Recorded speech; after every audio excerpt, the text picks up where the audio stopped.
Hello दोस्तों, स्वागत है आप सभी का K2 एकेडमी पर।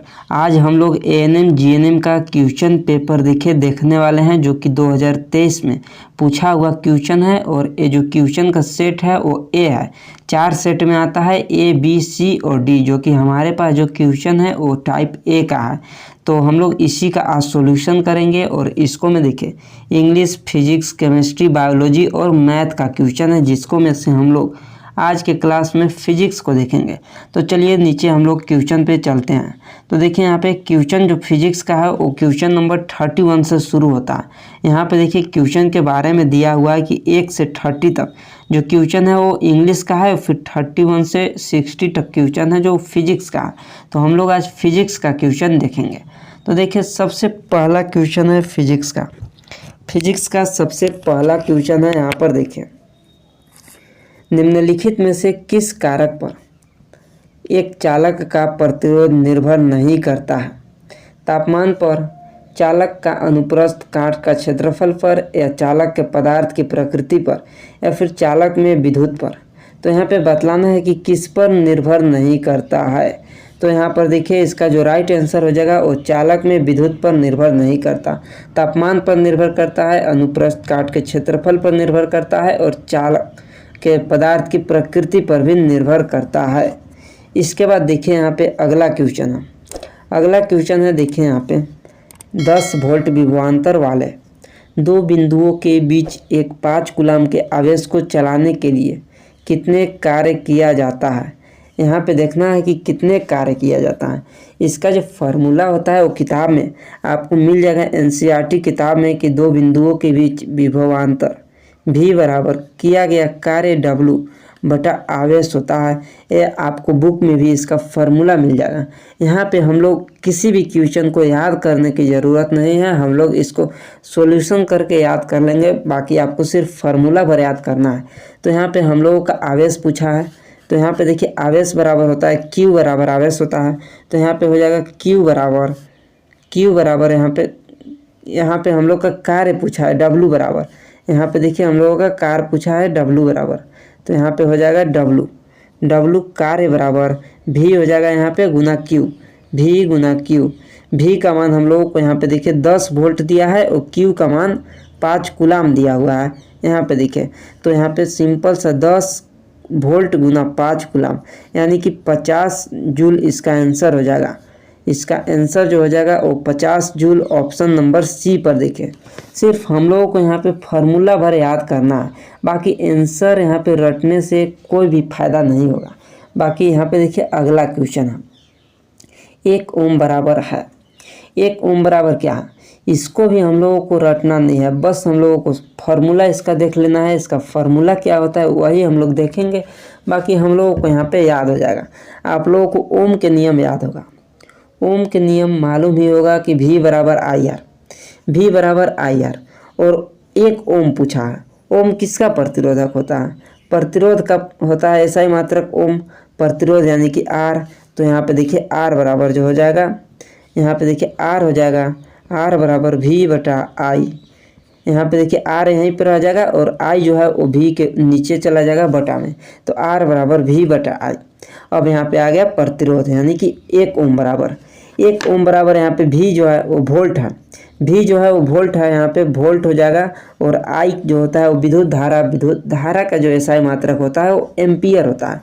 तो V 4 वोल्ट हो जाएगा और I से एम्पियर हो जाएगा, यानी कि वोल्ट बटा एम्पियर। यहाँ पे देखिए ऑप्शन नंबर डी पे 1 वोल्ट बटा 1 एम्पियर, ऑप्शन नंबर डी हो जाएगा बिल्कुल सही आंसर। इसका ऑप्शन नंबर डी बिल्कुल सही आंसर हो जाएगा। बस आप लोगों को ओम का नियम याद रखना है, V बराबर IR। बाकी आपको ये सब रटने से कोई भी फायदा नहीं होगा। आप आज रटेंगे, कल भुला जाएंगे, फिर से रटेंगे, फिर भूल जाएगा। लेकिन आपको फार्मूला याद रख लेना है, V बराबर IR।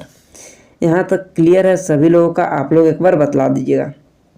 यहाँ पे देखिए इसके बाद अगला क्वेश्चन है देखिए 0.5 एम्पियर की एक विद्युत बल्ब के तंतु द्वारा 20 मिनट तक खींची जाती है, तो परिपथ से गुजरने वाले विद्युत आवेश की मात्रा ज्ञात कीजिए।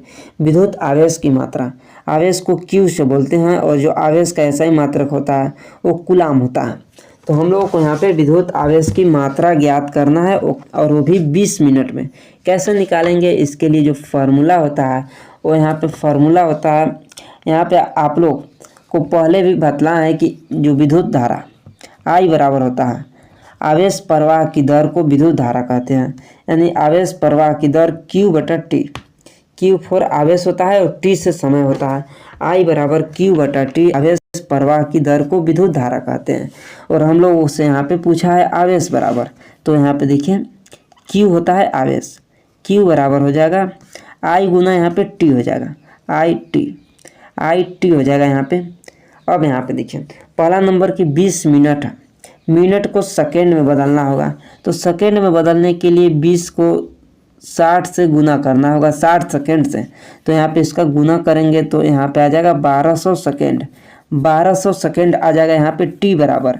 और I बराबर कितना दिया हुआ है, I बराबर देखिए 0.5 दिया है, तो Q बराबर होता है यहाँ पे IT और I बराबर 0.5 दिया है और T बराबर हम लोगों को यहाँ पे 1200 आया।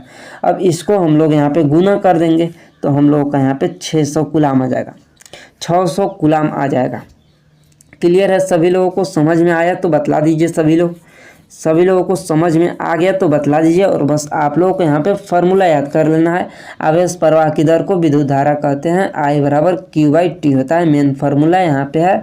बाकी इसी फार्मूला से हम लोग इसको जनरेट किए हैं। यहाँ तक क्लियर है सभी लोगों का, आप लोग बतला दीजिए। इसके बाद देखिए अगला क्वेश्चन पर चलते हैं। और यह जो क्वेश्चन है वो 2023 में पूछा हुआ क्वेश्चन है। चलिए यहाँ पे अगला क्वेश्चन है, देखिए मानव नेत्र के रेटिना पर बना प्रतिबिंब है। यहाँ पे देखिए इंग्लिश में भी है और इधर हिंदी में भी है, आपको जो पसंद आए उसको में आप लोग देख सकते हैं। मानव नेत्र पे रेटिना पर जो बनता है प्रतिबिंब वो वास्तविक एवं उल्टा प्रतिबिंब बनता है, वास्तविक और उल्टा, यानी कि रियर एंड इन्वर्टेड यहाँ पे बनता है, ऑप्शन नंबर A।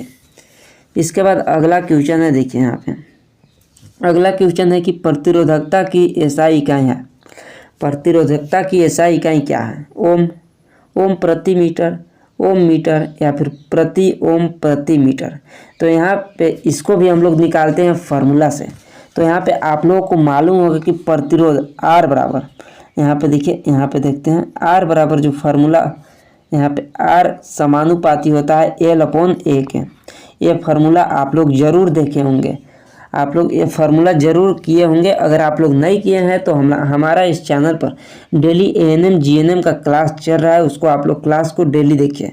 अब हम लोग यहाँ पे समानुपाती के चिन्ह को हटाते हैं तो R बराबर यहाँ पे रो का चिन्ह आ जाता है, इसी को प्रतिरोधकता बोलते हैं।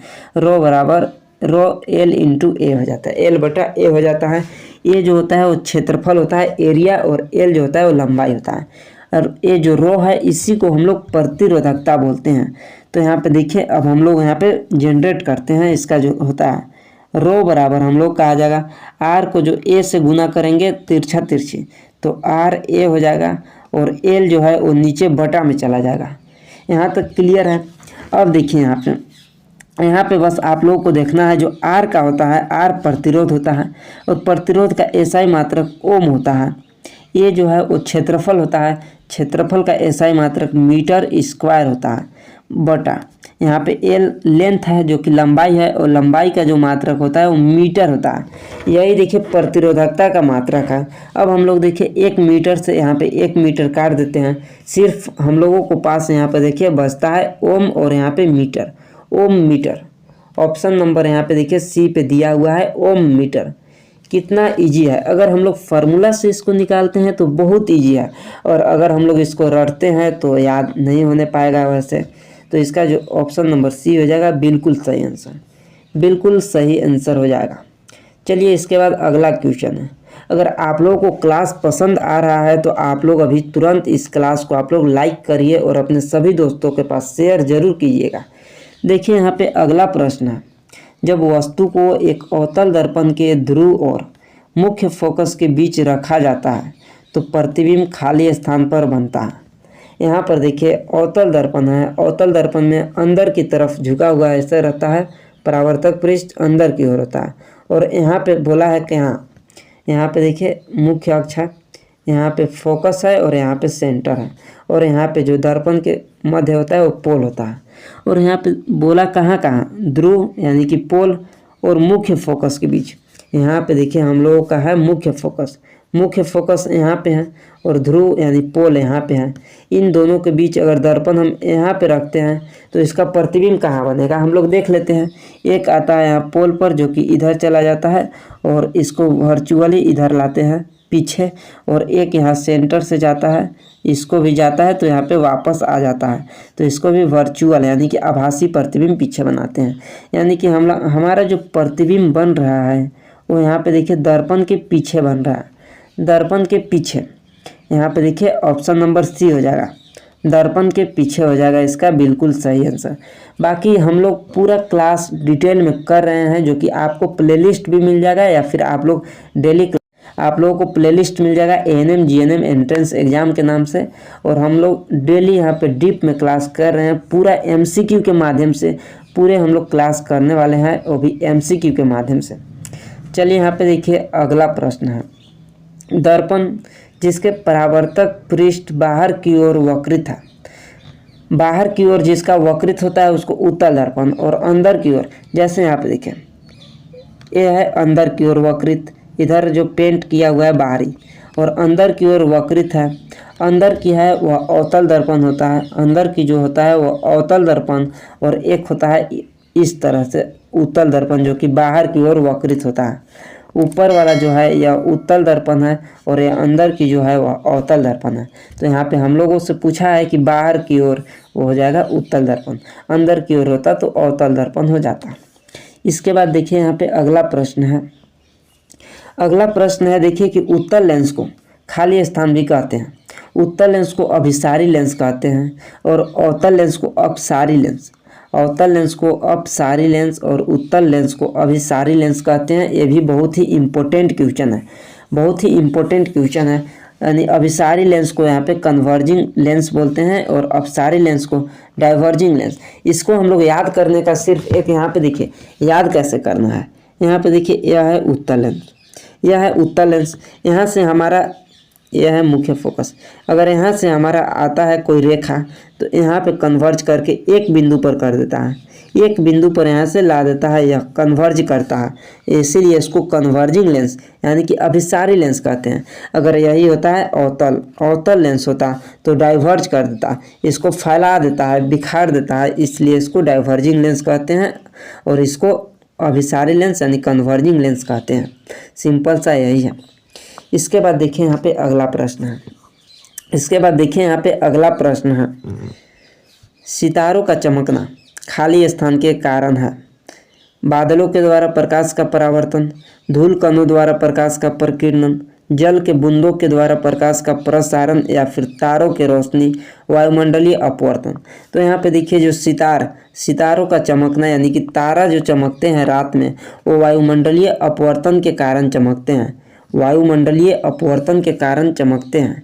इसके बाद देखिए यहाँ पे अगला प्रश्न है कि 3 प्रतिरोधक 1 ओम 2 ओम और 3 ओम समांतर क्रम में जुड़े हैं तो तीनों प्रतिरोधक का संयुक्त प्रतिरोध होना चाहिए।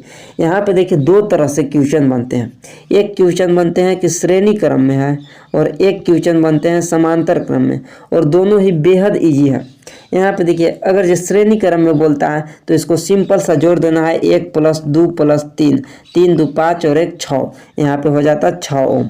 अगर जो हमारा बोलता है कि श्रेणी क्रम यानी कि श्रेणी क्रम जो होता है वो एक ही सीधी रेखा में होता है, एक सीधी रेखा में होता है इस तरह से, और यहाँ पे समांतर क्रम में बोला है तो समांतर क्रम में जो हो जाएगा वो इस तरह से होता है समांतर क्रम। तो समांतर क्रम में भी इजी होता है, ज़्यादा हार्ड नहीं है। बस समांतर क्रम में भी हम लोग को जोड़ना है लेकिन उल्टा करके, जैसे नीचे 1/1 + 1/2 + 1/3 इस तरह से हम लोगों को जोड़ना है, इस तरह से जोड़ना है। तो हम लोगों को इस तरह से जोड़ना है, इसका एलसीएम लेंगे तो यहाँ पे 6 आ जाएगा, यहाँ पे 6 + 3 + 2 यानी कि 6 3 9 और 2 11, 11/6 यहाँ पे आएगा, और बस यहाँ पे 1/r इक्विवेलेंट होता है। और इसको हम लोग को अंतिम में पलट देना रहता है, जितना भी आता है इसको हम लोगों को पलट देना रहता है। तो 6/11 आया है, इसको बस हम लोगों को 11/6 को पलट के 6/11 कर देना है और यही आपका आंसर आ जाता है। इसको हम लोग काटेंगे तो 0.5 कुछ ऐसे आएगा, यानी कि 1 से कम आएगा, 1 ओम से कम आ जाएगा। ऑप्शन नंबर बी, 1 ओम से कम। बेहद ही इजी क्वेश्चन है। इसके बाद देखिए, इसके बाद अगला क्वेश्चन है, देखिए एक विद्युत चुंबक का क्रोड क्या होना चाहिए।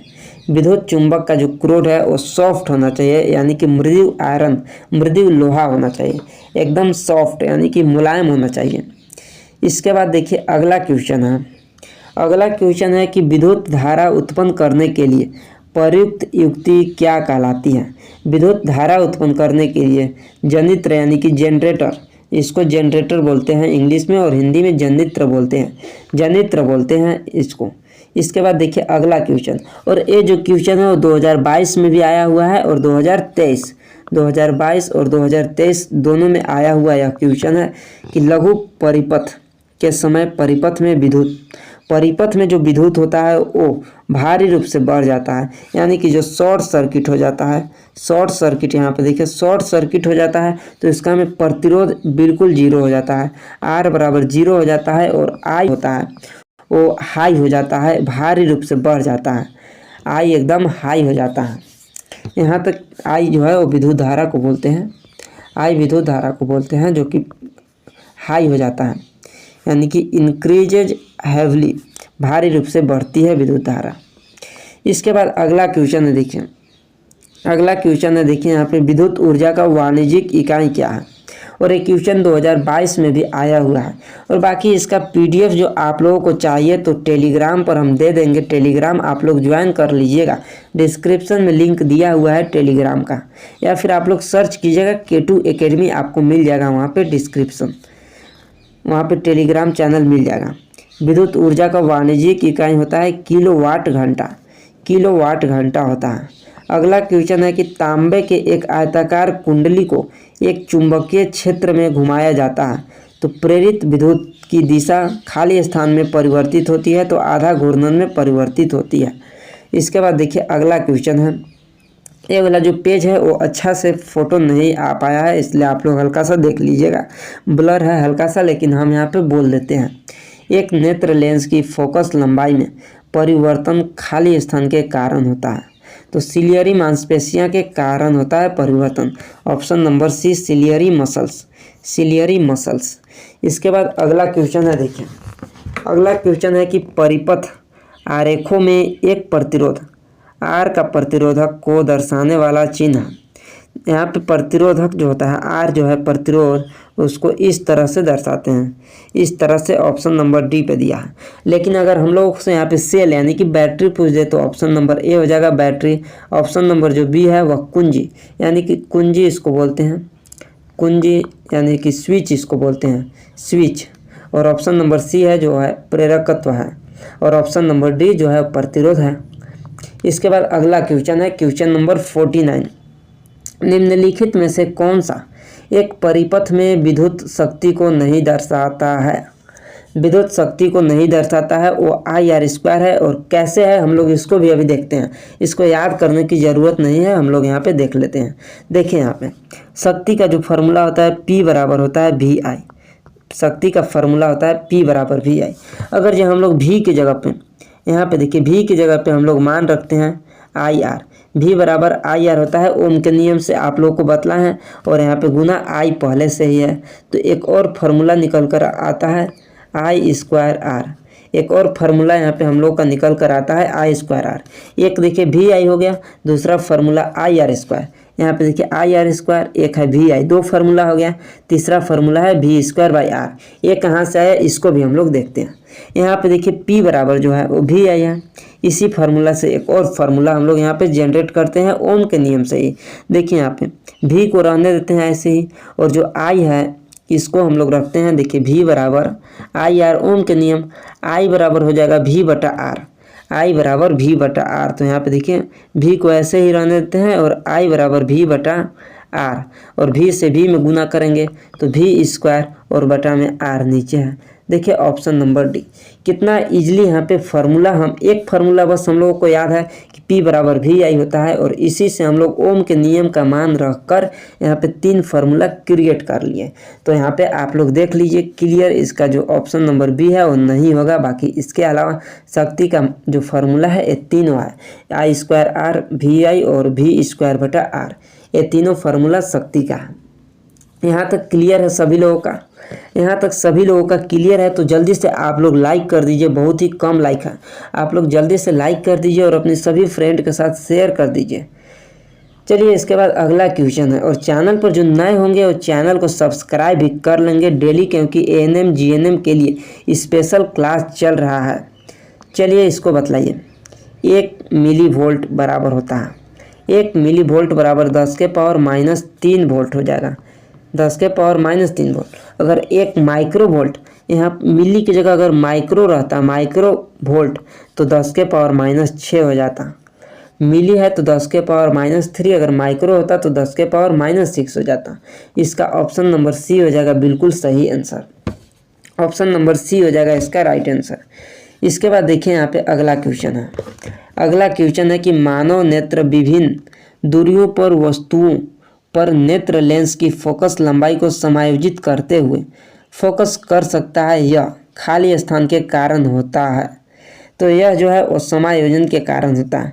समायोजन के कारण अपनी लंबाई को बढ़ा सकता है, घटा सकता है, फोकल लंबाई को समायोजित कर सकता है, यह होता है समायोजन के कारण।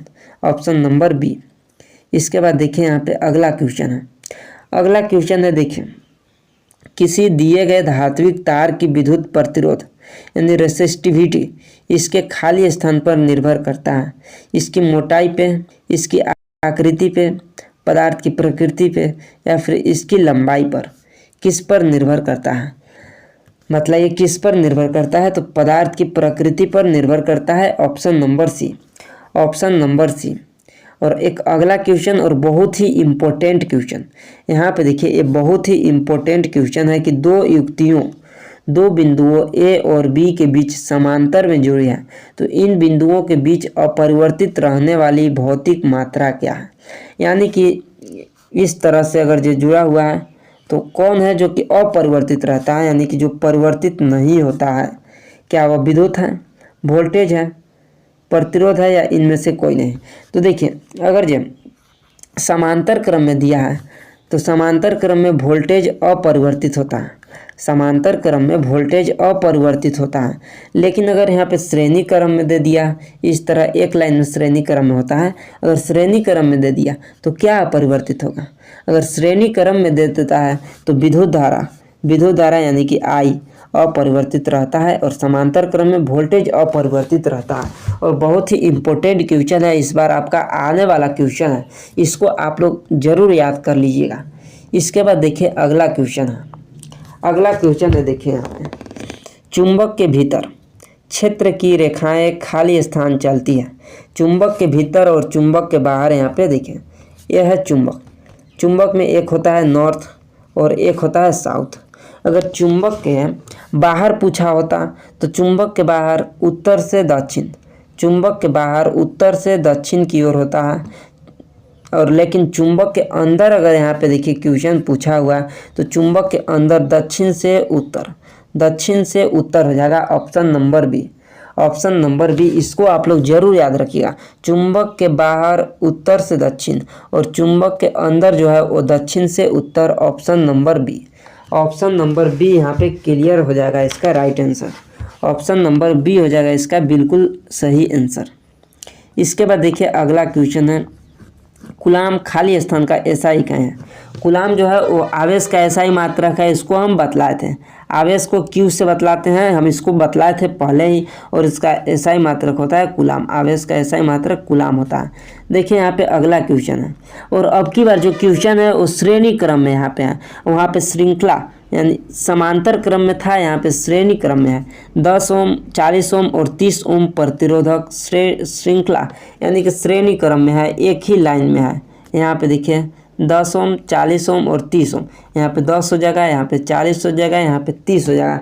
हम वहाँ पे भी बतलाए थे अगर श्रेणी क्रम में है तो सिंपल सा जोड़ देना है। यहाँ पे 10 ओम प्लस 40 प्लस 30 यहाँ पे जोड़ देना है। 40 और 10 50 और 30 80, 80 ओम हो जाएगा। लेकिन हम ये भी आपको बतलाए थे, अगर ये मान लीजिए कि समांतर क्रम में दे देगा तो समांतर क्रम में 1/10 प्लस 1/40 प्लस 1/30 हो जाएगा, और जो भी आपका आंसर आ जाएगा उसको अंतिम में उलट देना रहता है, यानी कि नीचे वाला ऊपर और ऊपर वाला नीचे, वही आपका आंसर हो जाता है।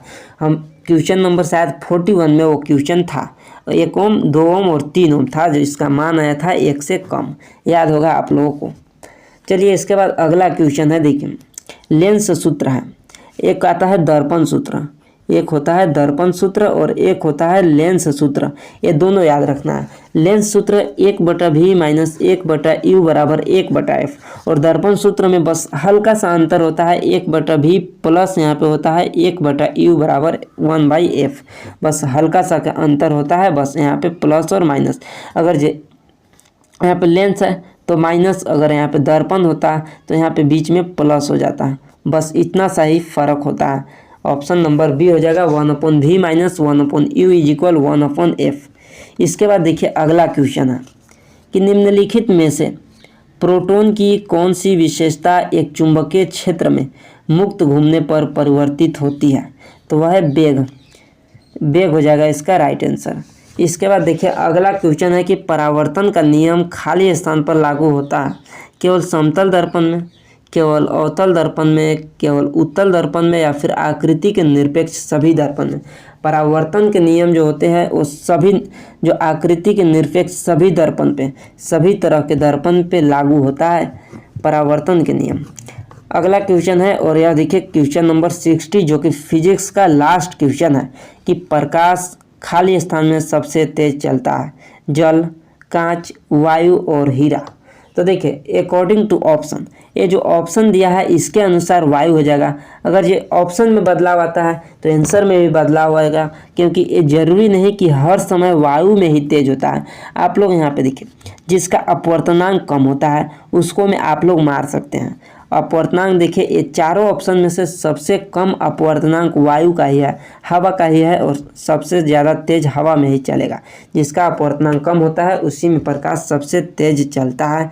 तो यही था फिजिक्स का क्वेश्चन। इसके बाद देखिए नीचे केमिस्ट्री का क्वेश्चन है। केमिस्ट्री का क्वेश्चन हम लोग करेंगे अगले वीडियो में, मिलते हैं अगले वीडियो में।